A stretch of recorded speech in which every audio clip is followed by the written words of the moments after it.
How's it going, everyone? Tom Bellotti here, the most famous person you never heard of. Welcome back to my blog. Now,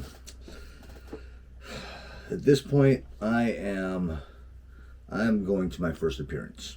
I'm not at Rikers Island yet. I'm in downtown Brookings, and I'm at the precinct for a long time too, because Officer Lee is doctoring up my report, and he's trying to make heavy charges on me.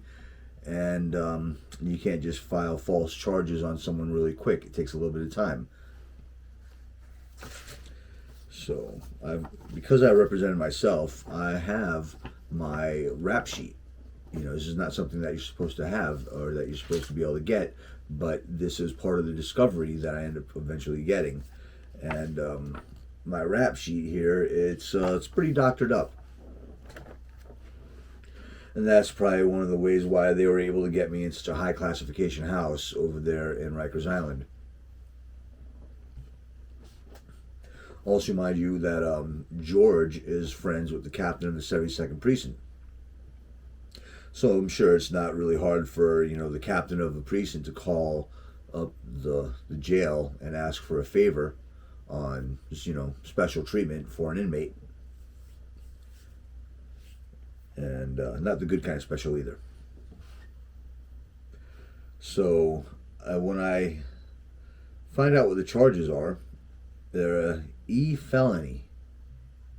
An E felony. Now, to get an E felony, you got to break someone's bones, and there's got to be a doctor's report, verifying the harm that you've done to this person. It's got to be like $100,000 worth of doctor's bills that this person's got to have for you to classify it for an E felony. And my arrest, paperwork clearly says scratch with minor bleeding.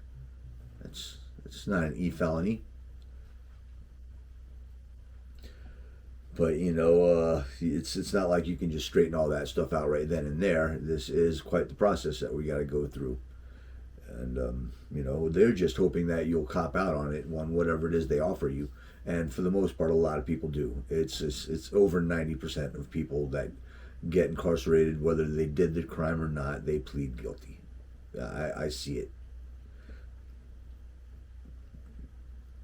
It's also because the criminal justice system is incredibly discouraging, and people just want to get back out, whether it's to get out on probation or to plead guilty so they can carry on with their sentencing. And for the most part, a lot of them aren't going to be doing their time in a county jail. They're going to be doing it in prison. The difference is that if you're doing anything over a year and 1 day, you go to prison. But if you're doing a year or less, you stay in county jail. And all of the times I've been in and out of incarceration, I've never been to prison. I've only done a couple months at a time. The longest stretch being actually 7 months. Right.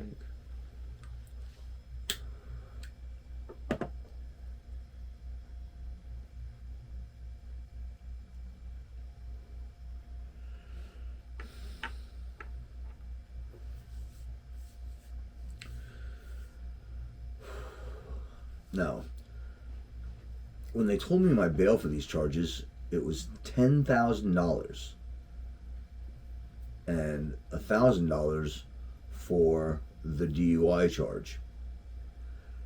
And I wasn't working very long before this. I had really no savings. Any money that I was getting from my unemployment, I was just buying new stuff with it, which wasn't much money that I had to start with. So I didn't have no 10 grand to just go ahead and bail out. So, obviously this is just your first appearance. This is an arraignment. You're not gonna, I'm pleading not guilty, of course, to the charges, and I can't post bail, so I'm getting taken to Rikers Island. I'm at Rikers, and that's when it's a shit show in there. That place is horrible. I mean, it's just an old, rundown place, and after my stay there, I couldn't tell the difference between the inmates and a lot of the guards.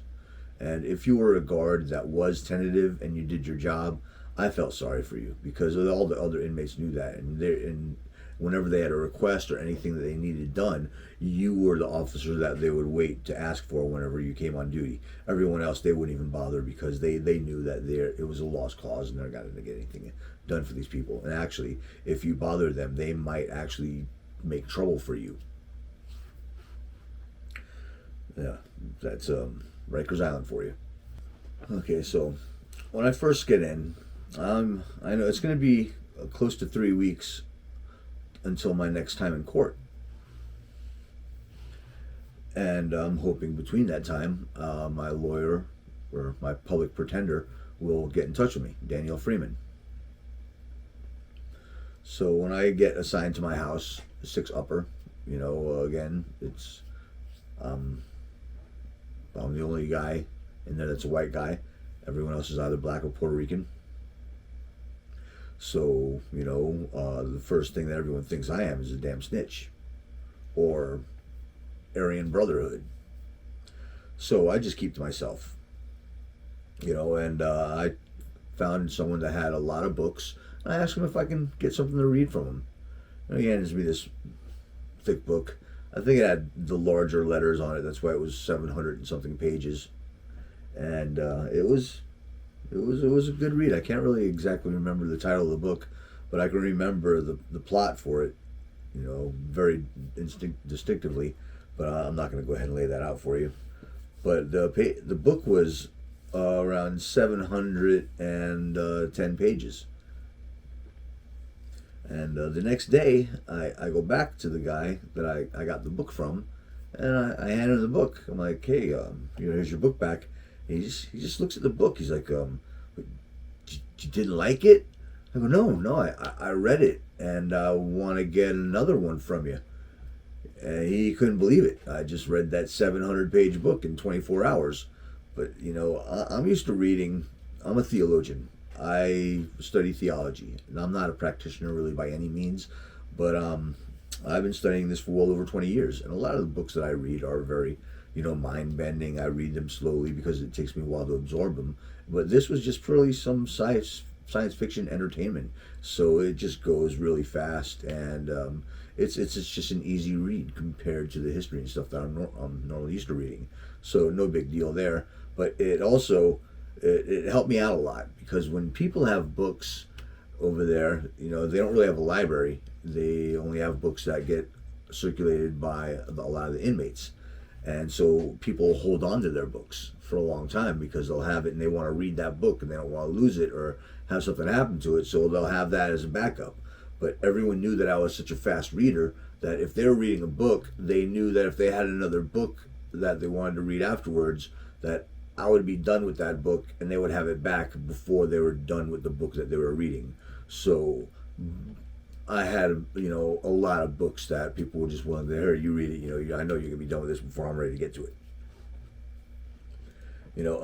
And after, a little bit of me being in there, people start to warm up to me. They see I'm a cool guy. I'm not a racist person. I play the card. I let everyone know of my nationality, that I'm Middle Eastern. And I was always eating the halal meals, even though when I went in, they ask you what your religion is, and I'm Buddhist, but it's not recognized as a religion in there, so it just says none. But I would always eat the halal meals because it tastes better. They got a little better. Excuse me. You got better servings. And it's spiced better. So I always ate the halal meals. And every now and then, whenever they would have the chicken, it was twice a week, everyone always wanted to have the halal chicken. So a lot of the guards at, the mess hall, they would separate the lines. And only people with a halal ID could be at the halal, food line. And I'm sitting there. I don't have a halal ID. It's clearly a different color. And, when she's told everyone non-halal to step off the line and they all went into the mess hall, I'm still standing there with all the halal people. And she just comes right up to me and, tells me to get off the line. And I just stand there in attention. I snap my feet and say, "Not gonna happen." And everyone around me is quiet as hell. You can hear a pin drop, but you know damn well they all wanted to burst out and laugh. So this is a captain, mind you, and she's in charge of all of the mess hall over there. She takes me to the side and she's asking me what the issue is. I let her know that I'm Middle Eastern and it's my culture. We eat halal. So even though I don't have that halal ID as the Muslim ID, if you keep me from eating something that's within my culture, I've got a good lawsuit with you because I'm Middle Eastern, I'm Iranian, and so I played that card and it worked, and they respected that shit. So I'm going in, I'm eating my halal food, and every now and then I'd have to go through that with the guard, that didn't know what was up with everything and stuff. And I would just go through that same routine, and yeah, they just let me eat my halal food. Everyone respected that shit. But when I got back to the house that day, a lot of the dudes are coming up to me like, "Yo, man, that was funny when you told that captain not gonna happen," all with authority, and then you got your way, and they were like, "Dude, that was nice," And I guess a lot of these people, they've been doing time in this place their whole lives, and we all have those demeaning moments when we lose our humanity.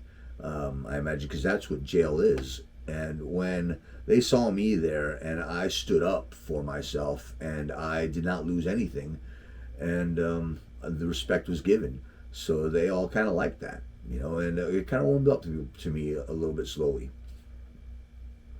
When I made a really good friend there was the fights would happen all the time in the house I was in, and every time it makes no sense the way they do things. Two inmates will get into a fight. Those inmates will get moved to another house because at the time there's never usually any room in the box. It's just there's so much bad behavior in this place that the box it's got a waiting list. So they move them to a different house. Now each of these inmates that cause a trouble will be in a different house, and that house will not be on lockdown. And because they did, we would be on lockdown.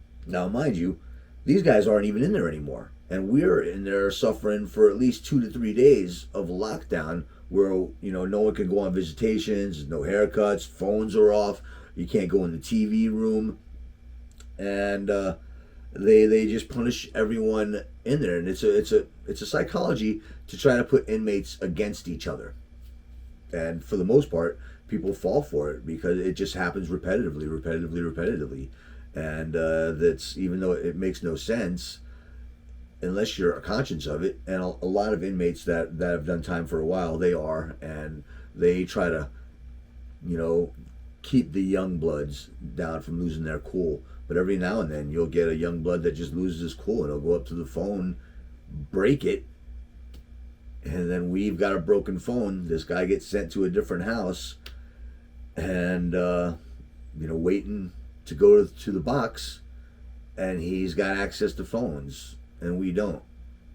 It makes no sense, but that's how they do it, and that's pretty much universal for every county jail that you go to, because I've been to a couple of them, and that's just par for the course. It's how it is.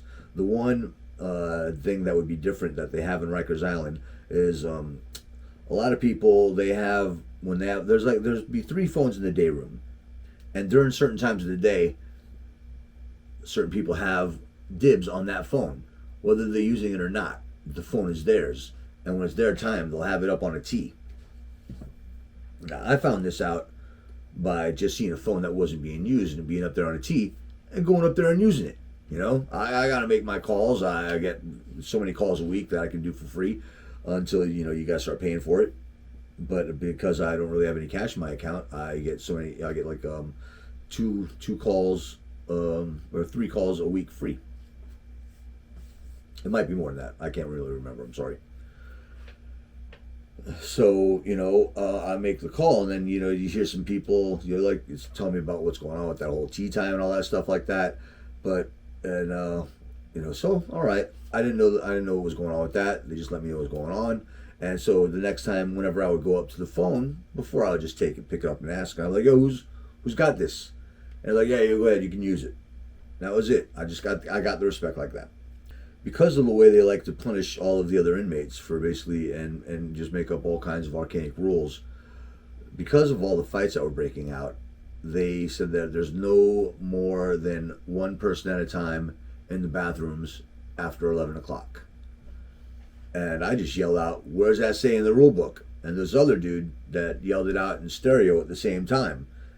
He and I weren't all that far from each other at the time. It was just, we looked at each other and we're like, all right, we started. So we opened up a little bit of a dialogue and we became good friends. Turns out that this guy was the boss of bosses for the Latin Kings. His street name is Buddha, and that's all we're going to call him, by his street name. And yeah, it was he was a good guy. But he had quite the history, and I'm gonna stop right here on that, and when I come back, I'm gonna talk about some more stuff that happened, obviously with Rikers Island.